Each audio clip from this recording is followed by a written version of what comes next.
belief systems and all that. And imagine if you go with the first thing that you're conditioned to believe and you do that over and over again, you end up with like a religious system where it's like you have to do these things over and over in a certain way, and it's going to give you this reward or whatever it is. And there's no real connection to that with any true internal power. It's like practicing to be the best everyone else, the best you can every day. And that's what a lot of these systems are. And they're parading like the consciousness or free will inducing systems, but it's a belief system where it entangles people up and they end up becoming a part of that group, and it's kind of like a cult. And honestly, everything in society is a cult. Society is one of the main things from the projects. Society is a cult. People see people doing things, they don't know why, they are reasons for it that don't actually have anything to do with the true reasons or the meaning of the person being present in that place or time. Superficial materialism, basically like trends and things like that, and then everyone does it, and if you go against it, it's like, oh, boo, yeah, we hate you. That's a cult. That's cult mentality. That's all it is. It's a herd mentality, and it's a cult. And so, excuse me, the whole point of that is that has to be undone. A person has to be or deprogrammed. And once that begins, the fear, the greed, the desire, the tendencies to basically not have the ability to have faith in yourself, the doubt sets in, because people are conditioned to live and think like herd animals and lose that critical thinking aspect. And this all goes down to the system. This is how the system is worked, created, designed intentionally to create it's an enslavement system, but it's a belief system based enslavement system where the people interact and engage emotionally through their beliefs and intentions for certain ideals, and this creates basically these pseudo afterlife realms where more or less they're trapped and then they have to come back, because the truth is that it has nothing to do with basically becoming different or doing something new or anything like that. It's the fact that who you are really, beyond the personality, beyond the mind and the like the lower dimensional stuff, the consciousness, the title and identity, the personal existence and the memories that are basically more or less selective. Who you are beyond that, the actuality of you, doesn't change when you go into another plane, when you go into the plane of mind or spirit. It's literally the same exact guy. It's the same person. Same stuff. Probably wearing the same clothes. It's not like some spooky or mystical. No, it's literally exactly the same. That's the big secret. That it's literally you that go there, and so it's you that has to be able to navigate and go through these realms and experience the things, because the idea is on the realms outside of this plane, which is anchored physically and collectively, meaning changes are not going to be as drastic, and the mind is not going to be able to go off like you're daydreaming all the time, if you're awake. Like being in a daydream and how variance the experience can be, and then somebody wakes you up, you're in class or something, maybe bad analogy. Like think of like now, imagine trying to go back into the dream state and feel you can't, because you're in a collective reality. So the point is, when we leave that, we go into a highly subjective, almost like an adventure, and everything we impact, connect with, influence mentally, it makes the plane. It branches off this way into that story, fairy tale, or it branches off this way into that one, or whatever way we're going to go. So the idea is we have to be perfectly neutralized, because it's going to try and pull us in either or direction and get a lean on the trajectory. And in a way, you can say we're trying to go up in a sense. And if we're imbalanced in any sense to the point where what we want to believe is not from our heart, if you will, and which would be centered, and then if it's from the mind, being more or less having a tendency, a habit, a program that is based upon duality to go from one or the other to fear, or one or the other to pleasure, and what you just want to believe in because that's what you want to believe in, is basically conditioning. It's almost as if you're going up and then it bends and you end up going right back down. The only way to actually do it is to be perfectly balanced and neutral, and one of these options or a vision or these out of body, like demons or angels or whatever it is, these experiences, whatever one it is, it's neither is real. It's literally the only thing that's real is your experience in that place and in this place. Although we're in a collective reality, so of course, you can't like jump out of a window and be like, it's not real, it doesn't matter. No, eventually it won't, because whether you walk away and 30 years later you pass on or whatever it is, or you pass on right there, you're going to go to the same place. So guess what? This place, and according to that place, is the same not realness. It's like a collective physical dream. But once you get into the in the same sense, if somebody comes to you and says, here, buy this idea or go with that, and you're afraid, you got to do this way, or you like this, it's based upon pleasure, that's who you are and you want this. Both of those are not real. That's the whole point. In any way, in any plane, the heart, which is not moved by duality, by oppression, by tendencies and habits and programming and desire, basically desires and fears, that's what's real.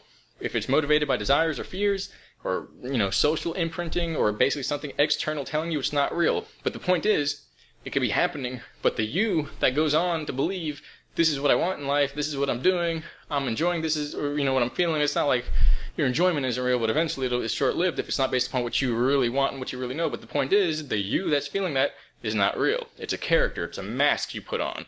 It's like a eternal Halloween. Every Halloween, people put on masks and things like that. They know it's not really who they are.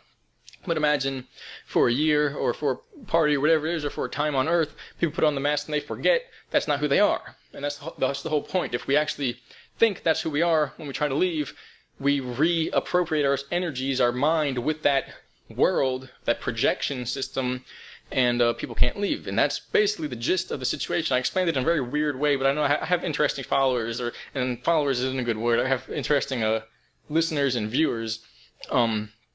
And whatnot, because I know a lot of people are going to get it. A lot of people are going to be like, why would you explain it that way, or what does this even mean?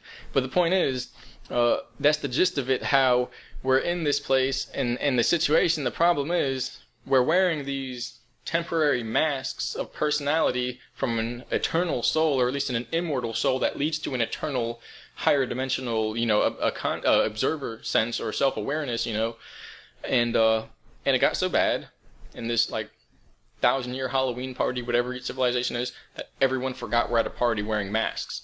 And they're literally all parading around like this is the real thing. Like everything you would do at a Halloween party or something like that is what you do daily, every day, waking up to bed, for work, out of work, party, whatever, for your life. That's the gist of the situation. It's insanity. It's a cosmic insanity. And it relates to the parasitic infection, you could call it, and all of that. And it really relates, when you look at it just the way I've said it, that it's just a mind and ego getting out of balance and out of whack to the point where we're trying to become something we're not, and on a cosmic scale it's undoing us, and it's wiping our memory over and over again.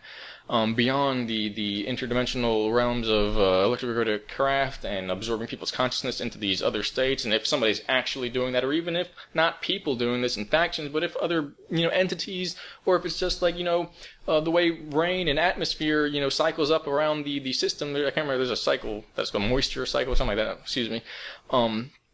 And so maybe that's just how the accretion energy of consciousness and electromagnetic emissions from the brain and body and what we call the soul cycles and does the same thing. Regardless of whether other beings are doing it or other factions are actually keeping people's souls here or doing things with the moon and recycling. In the moment, in here, it's a system that convinces us that we are the masks, and also convinces us to create masks that have nothing, that basically have the least likelihood of connecting to our actual self. And although it's a kind of misnomer, because no mask has any likelihood of connecting with your actual self, whether you're dressed up as a boogeyman or dressed up as a block of wood or something, neither of it is related to you. Although in symbolism there could be, that's kind of just pushing it and getting down to the details, to the unnecessary details. Although they still count, but the idea is that that's basically what's happening, and it relates to, when you look at it that way, the Gnostic understanding of the demiurge and the original awareness and Sophia, and how it is basically connected to a very organic system, even though within that system there is an inorganic kind of basically like a shadow consciousness that developed from a continual rejection of our more or less our unawareness, to the point where then we became under the control of our unawareness, our lack of awareness, our fears and ignorance, rather than being in control of our fantasies and imaginations and desires and things like that. That's all it means, is that you have stuff, and then you have other things, and they branch out from the original part, and we decide where we go from there. Well, we became so lost and entangled with where we were choosing to go that eventually we're no longer choosing anymore, and we're kind of like stuck running around in these circles, not getting back to that source where we're in control and realizing that there's a plan, there's an original motion and a completion cycle of everything, of existence, of our consciousness, of our lives, of the soul, of the universe, of everything, of creation, of time, of history, and we're just in these loops endlessly running around, and people are losing energy and forgetting themselves. It's very organic if you look at it that way, without tying in the fact that they developed these systems and that they're probably, or possibly, I mean, I've seen it, but, you know, are they covering up for a natural system so they can say we're the ones that are kidnapping souls and doing that? And, you know, are they covering up a system where that's just naturally what happens when people are that dense, basically, literally dense, to the point where their consciousness is entangled with energies or concepts that are more related to physicality and cannot be experienced in the other realm without creating creating an attraction for the physical realm again. Which is a cover, I don't know, but they do have the craft that can do it. The craft, the electrogravitic, and they do have the big soul magnets that can do it.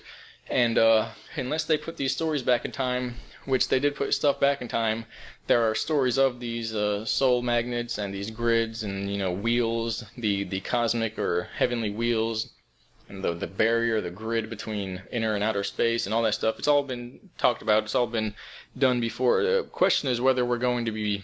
I've been ranting here for a minute, but I'm about to finish this. The question is whether we're going to be exiting this system, this infinite reincarnation trap system where our energy comes, we experience, we see, we do, we go, and then we come back, and we don't remember a damn thing.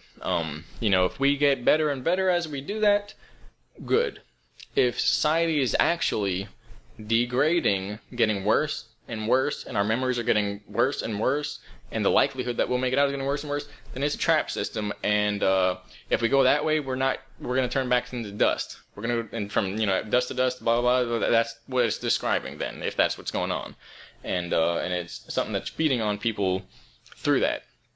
So, you know, there's some things to think about the system and how it's more or less, this is a game. But it's a game that you can't win. That's the idea, that's not a game. But in that, the only choice in the system, and this is also how duality works, that's the whole point. It's as if they're trying to show us how this works, that it's a trap, by putting it as blatantly in our faces as possible. And this does relate to the original contract between who had right to own and how now there's no longer that right. And we have the right to reject that system and say, it's done. You don't have this, there's nothing, you go, like literally, leave us alone. But as well, we have to be sure we know what we're doing, because people at this point have been programmed to say, yeah, it's done. I don't want to be a slave. Okay, but do you have any food? Maybe some burgers and fries, stuff like that. You got any TV? Like they're addicted to this stuff. They want the shoes, the clothes, the music, all that stuff. They want it. So it's like they're trading. So it's like they took the handcuffs off and opened the doors, and people are just sitting there. The majority of them, at least. But the only choice you have is, it's not the right, it's not the left, it's not this guy, that lady, this one, that one, vote for this or this option, or how is your opinion on that, or do you accept, or are you this person, or what are you? Is to not say anything. The only choice is to not have a choice, is to not choose, is to refuse to choose, is to reject the choices that you're given. That's the choice. Either one you do, you get slapped with one hand or slapped with the other hand. That's it. And no one wants to get slapped unless you're a sadist. And if you're a sadist, you're the one making the rules, okay? You're not the one getting slapped. That's the whole point. Alright? You're not in this situation, okay? Maybe in the back room you're slapping each other around because it's fun. But you're not the one out here getting slapped by the rule book, okay? You're making the rules if you're a sadist. The only choice out here, each choice leads to getting slapped. Nobody wants it, so those aren't choices. They're illusions. It's a trick. It's a dialectic trick. The only choice is to not choose, is to not press the button. Literally, like, press one button or another button. One button punches you in the face, one button kicks you in the nether regions, okay? Neither of those are options. The button to press, the choice that is your free will of what you want, is to not pick a button. That's literally how the whole system works, and it is tricking people for about 2,000 years now. It is literally tricking people for thousands of years. Thousands of years. All you have to do is not pick. That's it. That's all you have to do. Not pick. Do not, door 1, door 2. That's a bottomless pit. That's a freaking hallway on fire. Pick one. Don't pick a door. Make a door. Pick door 3 that they didn't mention and go out it and leave. Leave the situation. Back out the door you came. That's the answer. Strangest thing, but that's what it is. And all the people that are like, this kid's crazy, whatever, they're going to go pick something, get slapped and punched and lit on fire. And that's how it works, and that's how they know it deep down subconsciously, and that's why they're not them.